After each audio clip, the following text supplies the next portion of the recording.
All right, y'all, welcome to the Scott Horton Show.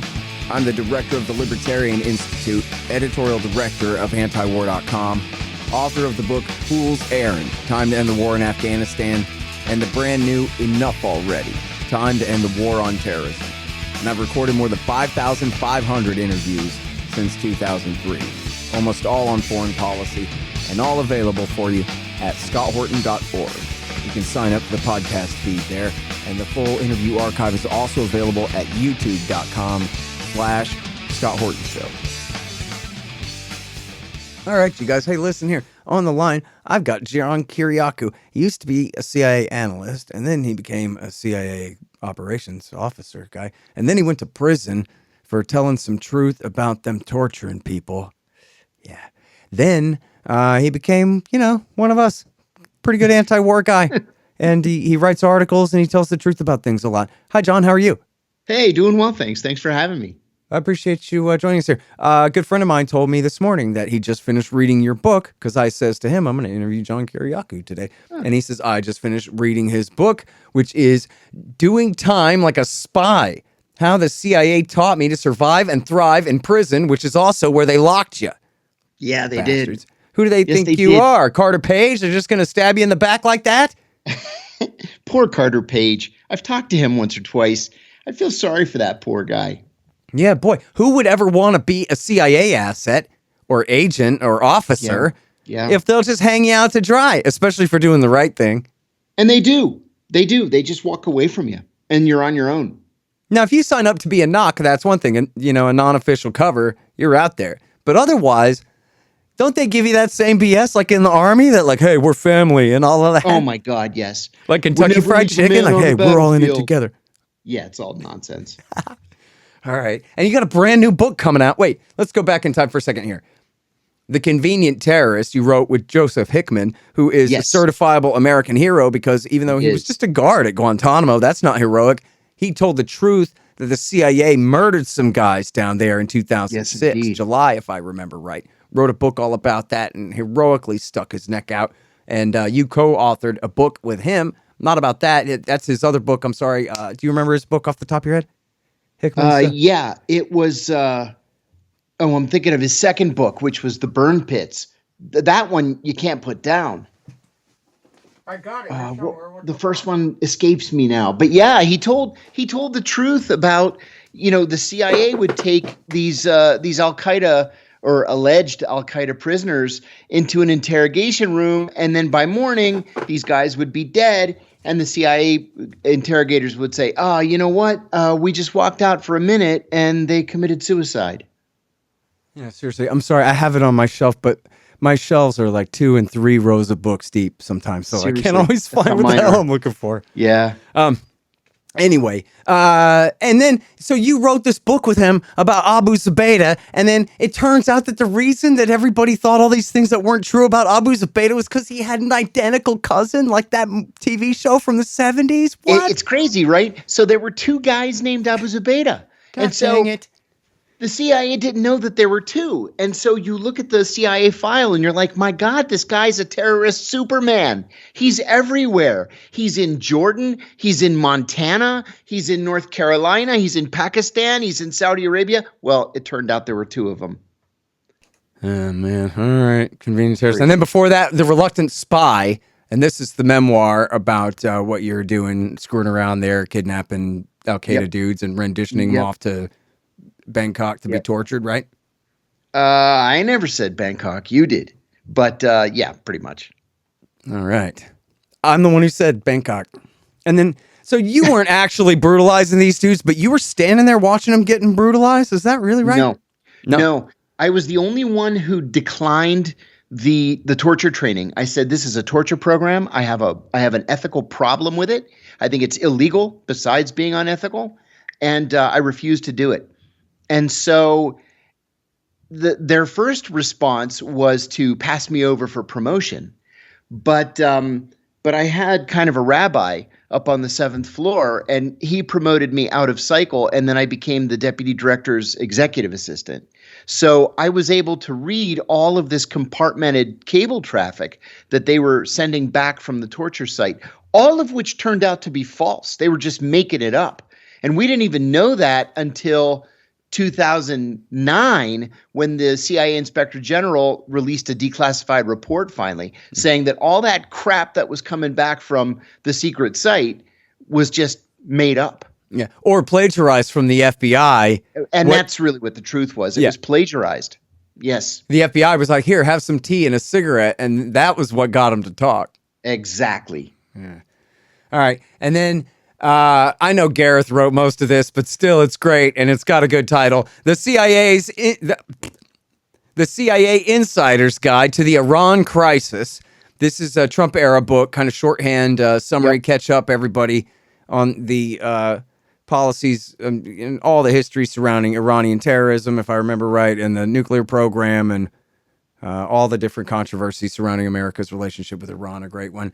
But then you got a brand new one here. You can comment about that too. But you have a brand new one here, How to Disappear and Live Off the Grid, a CIA Insider's Guide. So give us a comment about Iran and then tell us about your new one here. Sure. Well, the Iran one was kind of fun because I got this contract from Skyhorse. They said, hey, can you write a book about Iran? And I said, I'm not really an Iran expert. I said, I can write about the history of Iran. That I know. But let me talk to Gareth Porter because Gareth knows more about Iran than anybody I've ever met. So the funny thing was we start writing this thing and I'm like, Gareth, we have a really short deadline. I said they have to have the book in 8 weeks. So I wrote as quickly as I could. And then Gareth just keeps writing and writing and writing and writing. It's like, Gareth, I was calling him every day. You got to stop writing. But every day there was like an update. Every day Trump would say something or Pompeo would say something. So finally we sent it all in and they ended up cutting out most of my part and they took all of Gareth's part and that's what became the book. Oh, and that's too bad because I bet your part was pretty readable too. What the hell? I was proud of my part. And then it's actually a trilogy of books that I did. The CIA Insider's Guide to Disappearing and Living Off the Grid, the CIA Insider's Guide to Lying and Lie Detection, and the CIA Insider's Guide to Surveillance and Surveillance Detection. And they're all coming out on May 25th. Oh, all three of them are coming out then. All three of them. I see now. Yeah, okay. Yeah. And then I did one just sort of for myself. It's crazy, but I sat down and I just didn't get up from the computer and I wrote this book in 6 weeks. It's going to come out in the next few months. It's called Remains of the Day, The Complete Guide to Washington, D.C.'s Historic Cemeteries. Mm-hmm. That's interesting. Something completely different. Just a little side hobby of yours, huh? Yes. Okay. Yes. It's the only place I can find peace is in a cemetery. Yeah. Well, listen, I think a lot of people are going to be interested in this living off the grid one and lying and lie detection. That can serve you in personal life and business for sure. And surveillance and surveillance detection. I mean, you can't imagine how many questions I get from people who, think their spouse is cheating on them, want to know how to do surveillance and not get caught, or vice versa, think that their spouse is having them followed and how can they, become certain that it's happening or it's not happening. So there's actually a market out there. Yeah, very good. Well, I hope you make a bunch of money selling these to people, man. Thank you. I appreciate that. That's great. So everybody just type in Kiriakou, just like it sounds. Yep. And put in Amazon with that, and you'll be awash in books to read. Listen, let's talk about the insane Soviet Lawless, unbelievable persecution of my good friends and some heroes at consortiumnews.com. Man, yeah. And not only them, but Mint Press News is getting it. And my guy, Kyle Anzalone at the Libertarian Institute, got zotzed, as Peter Lee, the China Hand, put it, off of Facebook. And I thought things were turning around, John Kiriakou. What the hell? Oh, I'll tell you, it's worse than ever. It's worse than ever right now. The next interview is going to be about, well, John, you got kicked off of Amazon.com. Yeah. Now what? Yeah, seriously, that's what the next step is. And it's Gray Zone has now a red tag from this fascist group called NewsGuard, and Consortium News is being threatened with a red tag. Consortium News had its PayPal account suspended. Garland Nixon, a guy that I work with who's very outspoken on the left, was thrown off Facebook yesterday for sharing an article from NBC News because it included a photograph of an Azov Battalion guy wearing a swastika. No way. It's just gone completely out of hand. It's like McCarthyism. Seriously. And look, I mean, that guy, and this goes for everybody on Facebook too, but it's also important that guy Garland Nixon is a leader.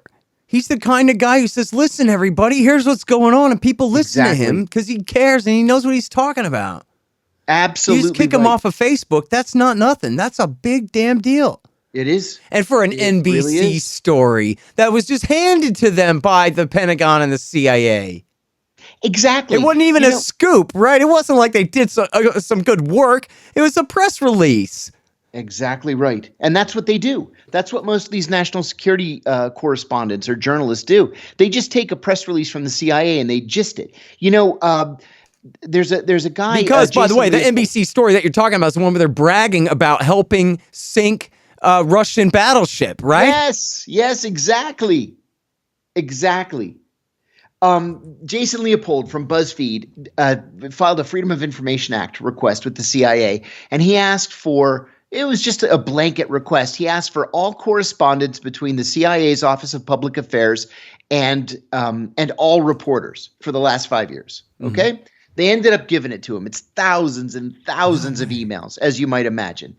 And what's in these emails but a back and forth with Ken Delanian, formerly of the Los Angeles Times, the last many years, decade, the chief intelligence correspondent at NBC News and MSNBC.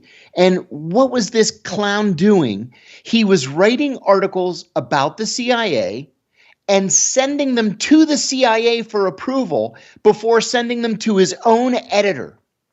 Okay, that's not journalism. And it's especially not investigative journalism. That's just gisting what the CIA wants you to gist. And what happens if you don't do it? You don't get invited to the Christmas party anymore. So where's the investigative journalism? Who's actually covering the CIA and asking the hard questions? I think the answer is nobody. Nobody's covering the CIA. They all just get captured by their sources with like one or two stories. And now it's like, well, where are you going to get your stories from if not for me, right? Exactly. And this is a threat that the agency makes. Like, if you don't do what we say, if you don't write what we say, we'll cut you off. And then you get nothing. And because there's no budget for investigative journalism at most of the outlets, with a possible exception of the Post, the Times, the Journal, and ProPublica, they just do as they're told. Yep. And then you have places like consortiumnews.com, which is mostly original opinion, a little bit of real firsthand journalism, but definitely an independent take on what the hell is going on around here. Oh, yes. And led by a guy, Joe Loria for years was at the Christian Science Monitor at the Wall Street Journal. He was the UN reporter for the Wall Street Journal for like 10 years or something like that. Wrote for the Sunday Times of London. Right. So this is a guy who's a real journalist. It has been his entire career by all of their standards. And is now the editor of Robert Perry's site. Perry, who was at AP and Newsweek before he founded Consortium News. Mm-hmm. So they didn't come from pirate radio like I did. These are real ass reporters who then went independent, which is important. But no, they can just get yeeted, as the kids say these days, right off of the internet. Yeah. One of the reasons, really the reason why I went to Consortium News was because of the respect that I have for Joe Loria.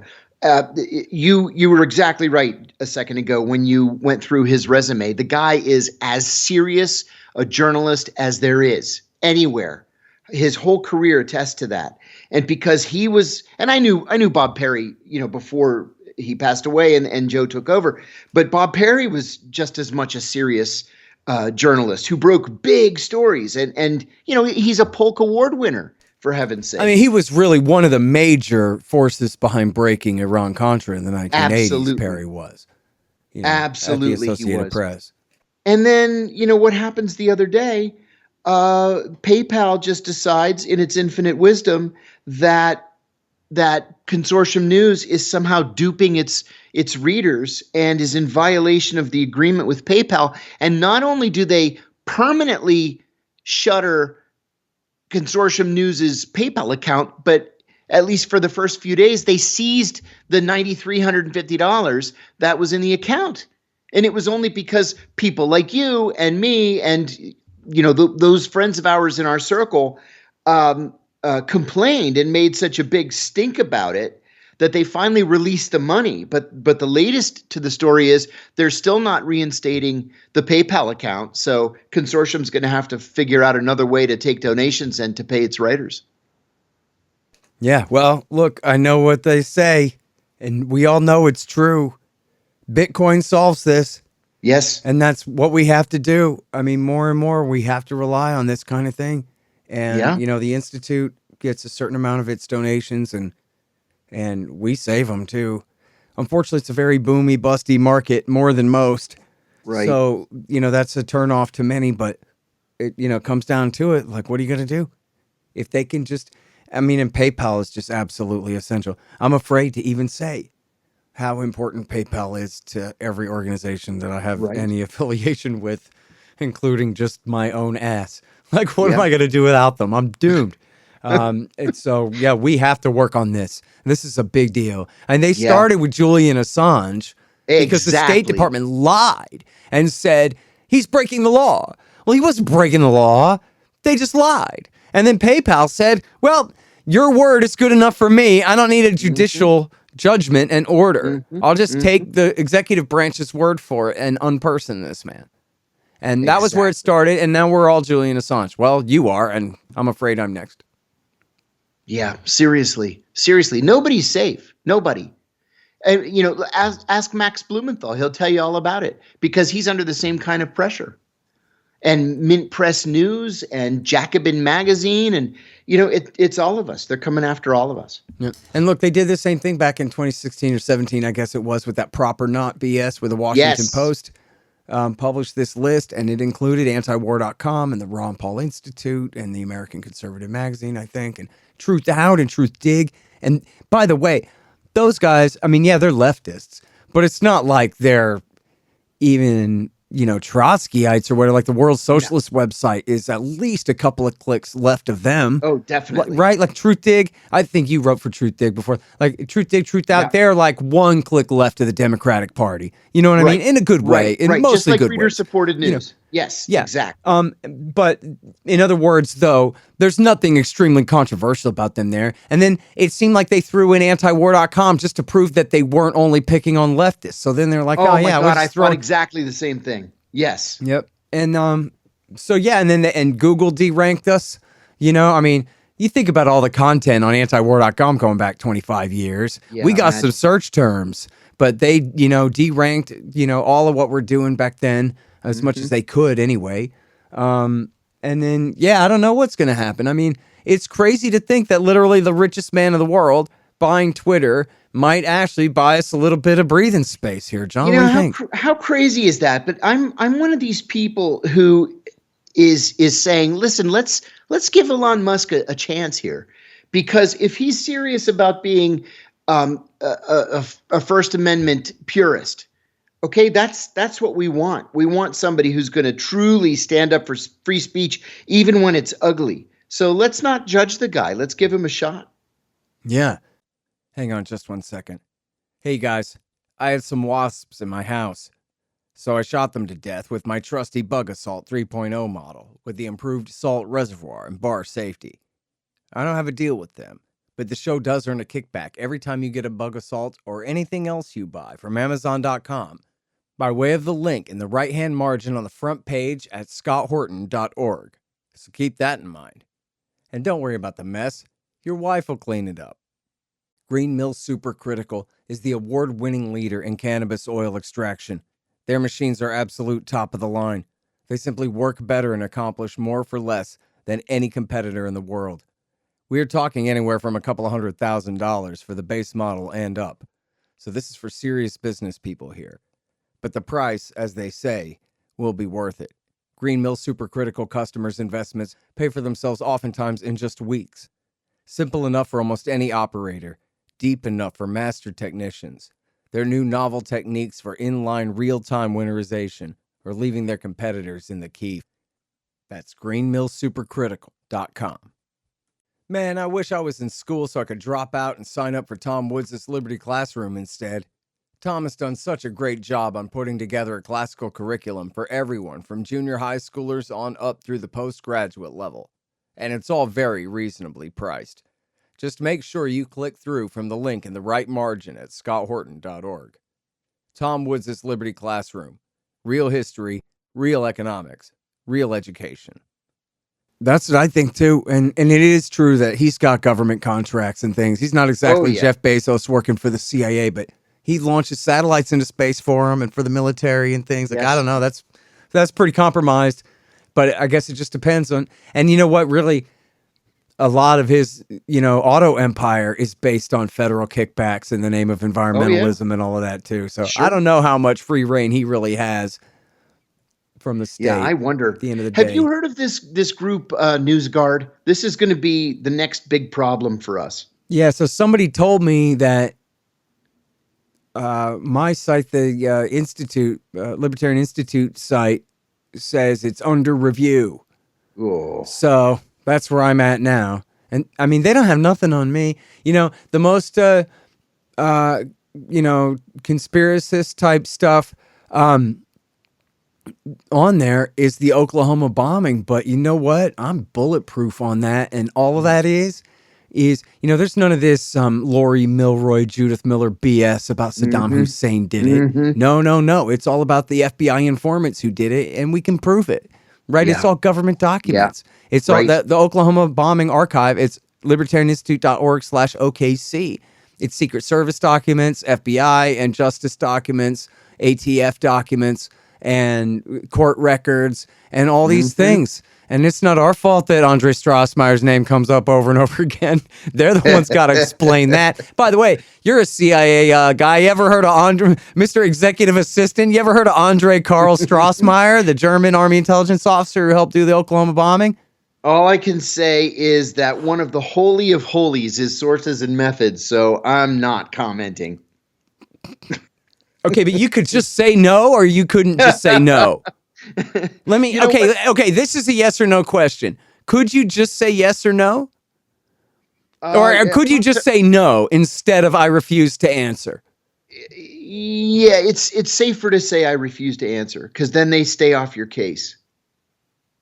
All right. Hey, I'll tell you something else. I want to know whether that's really code for, I know who you're talking about, and he did it all right. No. I'm not saying that.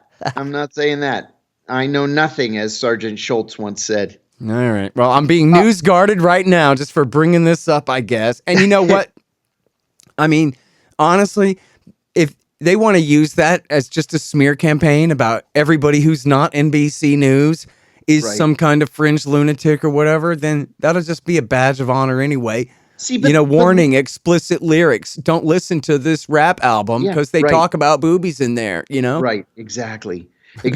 And look at the board of directors of NewsGuard. It's Mike Hayden, the former NSA and CIA director and deputy director of national intelligence. Wait, you mean the guy who was the director of NSA on September 10th, 2001? Exactly. That guy? Yeah, and he's going to decide what is true and what's not true. Another board member is Tom Ridge, the first Secretary of Homeland Security. It's a bunch of mainstreamers from the Wall Street Journal. I mean, it's everybody who hates alternative media. Yeah.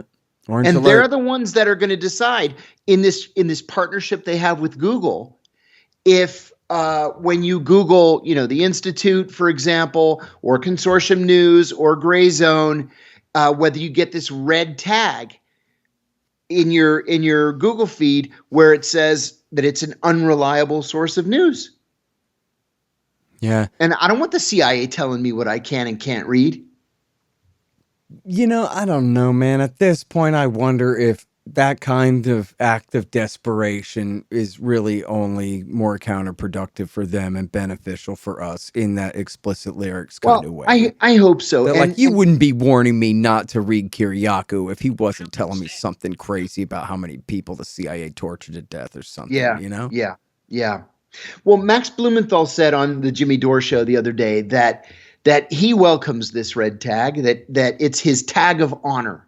And Yeah. if they want to put a red tag on Gray Zone, they're perfectly welcome to do it. See, the problem is too is all the consequences for like, well, PayPal then is going to turn around and say, well, you got a red flag from NewsGuard, and Patreon is going to say you got a red flag from NewsGuard, and you know that's where it matters. It's not necessarily with your popular audience, but with your institutional one. Advertisers on your podcast. You know, I just cut a deal with one of these podcasting companies to insert, you know, real professional ads into my show. I don't think they paid me yet. But I could see, you know, a situation like that where they go, well, I don't know. Our lawyer says that this red thing means that you're Russian disinformation and we're going to get in trouble. Yeah, and, you know. Right. You know, speaking of Russian disinformation, Scott, I got to tell you, and I make no secret of it, but I work for Sputnik Radio. And when Sputnik first offered me a job back in early 2017, I turned it down. I said, thanks, but I don't think I want to do Russian media, but thanks for thinking of me. And then they called me again like 6 months later, and they said, we'd really like to offer you your own show. And I said, well, because I still didn't have, you know, a very good job at the time. I said, well, if I take this job, I want the freedom to be able to talk about anything that I want to talk about and to criticize anybody that I want to criticize, including Vladimir Putin. And they said, done. And I said, yeah, you put it in writing? He said, done. I'll put it in the contract. And they did. They put it in the contract. And so I can say literally anything I want to say. And I do criticize Vladimir Putin when I feel that he needs to be criticized. So I was doing the show. This is about 2 years ago. And I had a segment every Thursday called Criminal Injustice, where I had Kevin Gustala, who's a journalist at Shadowproof and does criminal justice issues. Who's excellent, a friend of this show and an excellent journalist. Excellent, a great guy, a great friend, and a terrific journalist. And the other regular guest I had was Paul Wright, who's the editor and publisher of Prison Legal News and Criminal Legal News magazines.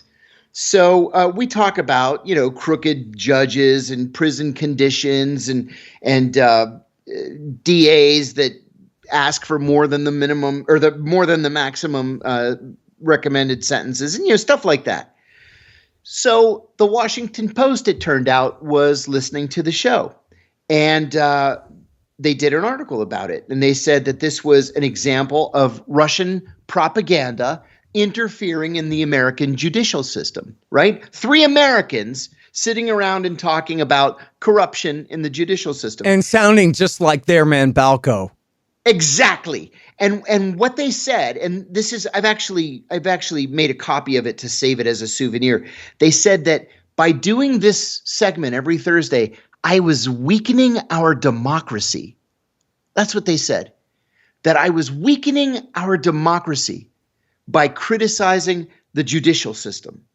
And then Georgetown University did some kind of academic paper in which they said the same thing, that I was perpetuating Russian stereotypes of the American judicial system by criticizing it. Jesus Christ, dude. Now, how do you win against something like that? I mean, the lack of historical reference there, too, is just spectacular, right? Where, like, this sounds like not just the Birchers, but like the right wing of the Birchers saying that anybody who wants civil rights for blacks is an agent of the commies because the commies talk about how blacks are mistreated in America.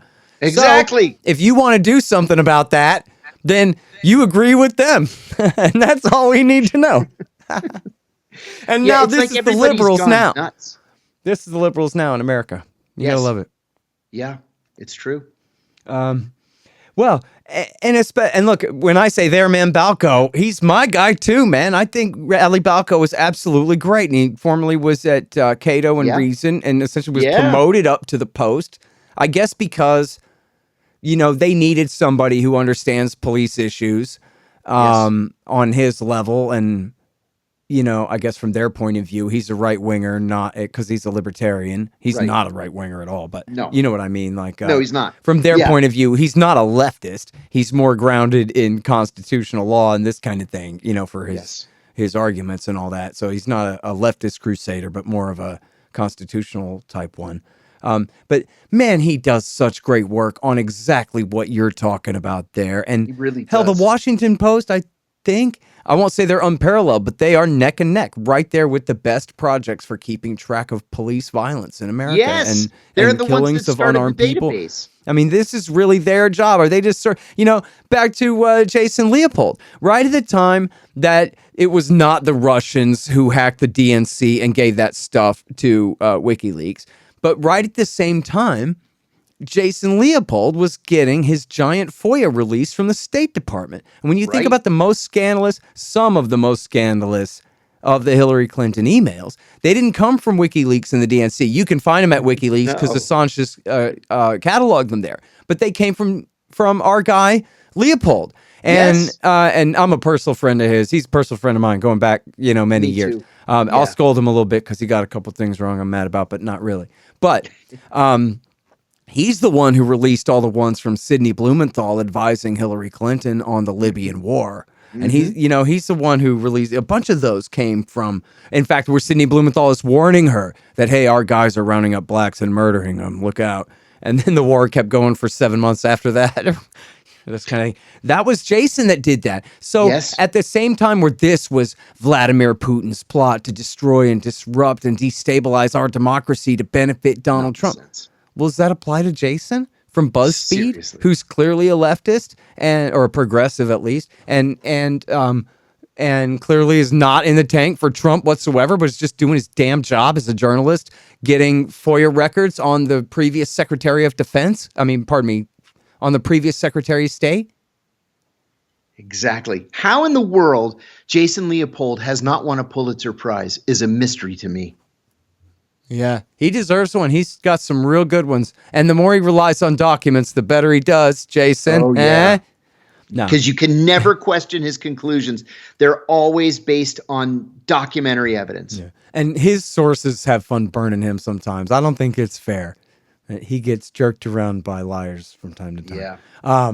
But he is a good dude. I know him personally, and he is a good dude. And he does a hell of a lot of great work with those FOIAs as well. And I had forgotten that he was the one who got that dirt on Ken Delanian. Yes. Ken And Delaney. if people just type in Ken Delanian, even misspell it, Google will help you. Ken Delanian CIA. It'll come right up. Because he got criticized widely for this. Like, wow, you really can't do that, man. Even reporters at the Washington Post and the New York Times were like, Ken, jeez. Yeah, what are you It's doing? a little over the top, bro. Oh, man. So true. Anyways, so let's talk about Mint Press News. Yeah. Well, tell me everything you know about them. I know I got a couple of friends there, and in the past, more than that, they come and go, but they've done a hell of a lot of great journalism over there. Yes. What's wrong with them? Is there something wrong with them I need to know, John Kiriakou? Oh, my God. Mint Press News is owned by a Jordanian-American woman named Minar Adli. I know Minar. I've known her for many years, and she's a terrific journalist. And besides being a terrific journalist, she's a good manager. And she has put together Mint Press News and made it into a highly respected alternative news site, independent news site. She's constantly under attack. I'm sure that part of the reason is that she's a practicing Muslim and a woman and a progressive, and she's pro-Palestinian, as you might imagine. So she gets beaten about the face and head from all different directions. Well, when PayPal went after Consortium News, they also went after Mint Press News and suspended their account as well. When NewsGuard went after Consortium, NewsGuard also went after Mint Press. And, I've got a lot of friends who have cycled through Mint Press, half a dozen or so. And they're all serious journalists. They're all youngish people with degrees in journalism who are out there looking for the big scoop, doing investigative work, and they're not doing it for the money. God knows that. And just because you don't toe the DNC line on issues like Ukraine or Israel, then you're not to be taken seriously. And if people continue reading you, then the government or others turn to organizations like PayPal or NewsGuard or Prop or Not to try to shut you down or to steer viewers and clicks away from you. Yeah. This is the world we live in now. It's outrageous. Yeah. And you know what, too? Because we're stuck with this left-right thing. No matter how bad the liberal Democrats get, all we got's a bunch of damn Republicans. So we so desperately need a viable third party. You know me well enough to know that I campaigned in 12 states with Gary Johnson back in 2016. I thought he would have been a terrific president. And, he told me something that has really stuck with me. And that is that the libertarians would be so much more popular in so many more states if they had a benefactor. If money wasn't an issue, like it's not an issue for the Democrats or Republicans, that advertisement that the libertarians always promote that, in your heart, you're a libertarian. That's true. When you give people that questionnaire that's on the Libertarian Party website, everybody comes up as a libertarian because civil rights and civil liberties are important to us. But it's all about the money. And, I get these emails from the Libertarian Party. They crack me up because they're so breathless. They're like, oh, my God, Joe Blow just got elected to the Anchorage, Alaska Water Board. He's a libertarian. And I'm like, yeah, that's great. But we need a libertarian in Congress to start guiding people, or to stand up for what's important to us. And we're just not there. Yeah. Well, as long as you brought it up, I'll go ahead and tell you that right now there's a project on to reform, essentially, the National Libertarian Party. And there are thousands and thousands of new members, most of them coming in by way of what's called the Mises Caucus. And that's essentially me and my friends. And the thing of it is we want to make the Libertarian Party great again. And what we don't have is a billionaire. And you're right, that sure would help if we had a billionaire. However, I think once the Reno reset is accomplished at the end of this month, then we're going to have a whole new round of intake of new members and of new donors and of new excitement and essentially, having a grand reopening of the Libertarian Party. Great. Under new management, in the name of Ron Paul, in the name of annihilating central banking and war and stuff like that. And that is exactly what we need. So it's on and it's happening. And by the way, if anyone listening to this is a delegate to the National Convention and you're part of our Mises group, for the love of God, please show up. Don't not show up. And if you're a delegate to the National Convention and you're not on board for this Mises Caucus thing, well, I am. And you ought to really consider it. Maybe talk to me when you see me there on Friday, and we'll see if we can have a little conversation. I can win you over to our side here because it's on and for a very good cause. And then, you know what? It's true. We used to have Ron, and Rand had a strategy that included playing this stuff down, especially for the first few years there in a way where it really just, we went from having a national leader to just not having one.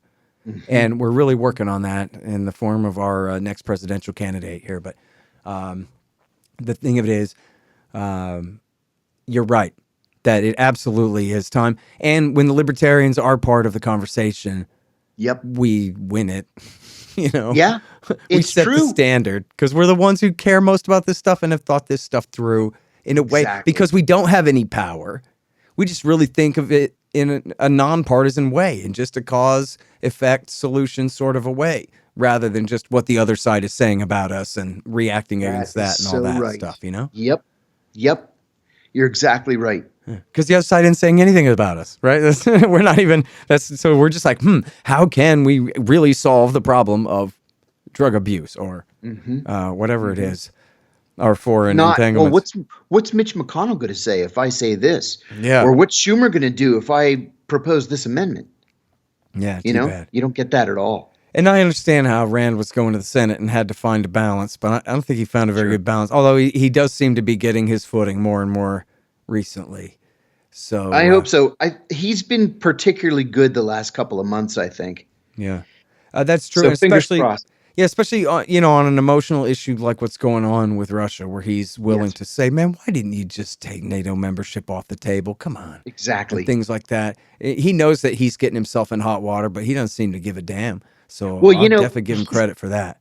He said that. He said that a couple of weeks ago, and MSNBC and CNN immediately jumped on him that he's a Putin apologist and he doesn't understand the suffering of the Ukrainian people. And then a few days ago, the Pope said exactly the same words.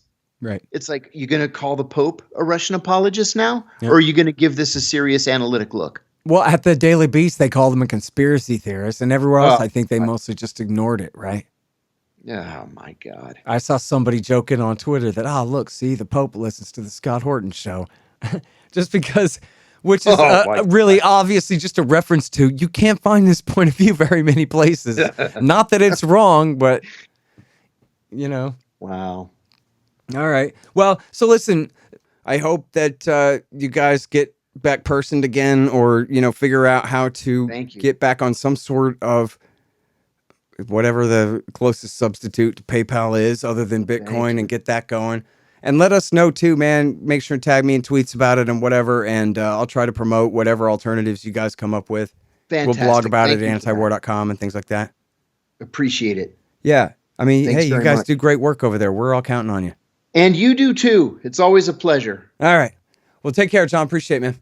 Thank you. Take care. All Bye-bye. Right, the Scott Horton Show, Anti-War Radio, can be heard on KPFK 90.7 FM in LA, APSradio.com, antiwar.com, scotthorton.org, and libertarianinstitute.org.